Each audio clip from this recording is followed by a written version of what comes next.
رمضان میں یہ دعا بہت مانگی جاتی ہے، اللہم انکا عفو تحب العفو فاعف عنی۔ کیا معنی ہے اس کا؟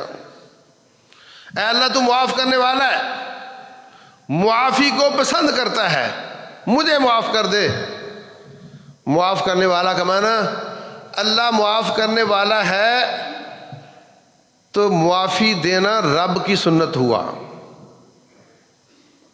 نبی صلی اللہ علیہ وسلم نے اپنے قاتلوں کو، اپنے قتل کے ارادے کرنے والوں کو معاف کر دیا، یہ نبی کی بھی سنت ہوا، سارے نبیوں کی سنت ہوا۔ معافی دینا اتنا عظیم عمل ہے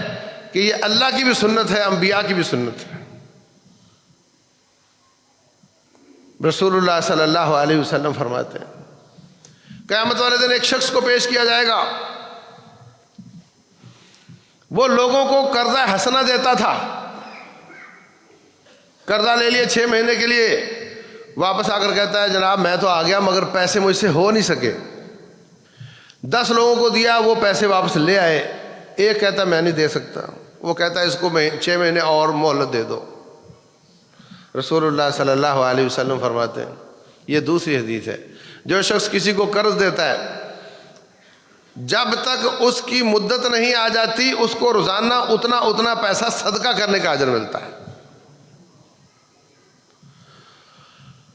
اور اگر وہ آ کر مہلت مانگے تو جب سے اس کی جیسے 1 مہینے کے لیے دیا تھا تو 1 لاکھ دیا تھا تو روزانہ 1 لاکھ صدقہ کرنے کا اجر ملتا ہے، اور اگر اس نے 1 مہینہ اور اس کو مہلت دے دی تو اگلا مہلت والا مہینہ اس کو روزانہ 2 لاکھ صدقہ کرنے کا اجر ملتا ہے، اس کا ڈبل۔ لوگ پیسے بینکوں میں رکھتے ہیں، بابا جی کسی کو بتاتا نہیں کہ میرا بھی کوئی اکاؤنٹ ہے، اگر کہو کہ یہ کسی غریب کو دے دے، قرض دے دے، وہ کہتا لوگ واپس نہیں کرتے، پھر بابا جی رب کے پاس چلے جاتے ہیں، اور وہ مینیجر دیکھتا ہے بابا 6 مہینے ہوئے کوئی نہیں آیا، پتہ تو کراؤ اس کا۔ پتہ چلتا ہے بابا فوت ہو گیا، اور بتایا کسی کو بھی نہیں اس نے کہ میرا اکاؤنٹ ہے، پھر آئے دن وہ اس طرح کے اکاؤنٹ آپس میں بانٹ کے کھا رہے ہوتے ہیں۔ وہ لوگوں کو قرض دیا کرتا تھا،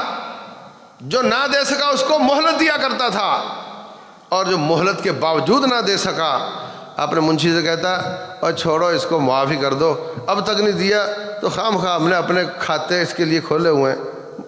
چھوڑو اس کو معاف کر دو، وہ اس کو معاف کر دیتا تھا۔ رسول اللہ صلی اللہ علیہ وسلم فرماتے ہیں قیامت والے دن بندہ رب کے سامنے پیش ہوگا، اللہ فرمائے گا تو میرے بندوں کو معاف کر دیتا تھا جب میں نے تجھے معاف کر دیا۔ دوسری حدیث میں رسول اللہ صلی اللہ علیہ وسلم فرماتے ہیں، یہ دونوں بخاری شریف کی ہیں، جو شخص کسی کو قرض دے یا اس کو معاف کر دے، اللہ تعالیٰ اس کو 50,000 سال اپنے عرش کا سایہ نصیب فرمائے گا۔ پیسہ معاف کرنا، کسی کی غلطی معاف کرنا، کسی کی چبھتی ہوئی بات معاف کرنا، یہ سب متقین کی نشانیاں ہیں۔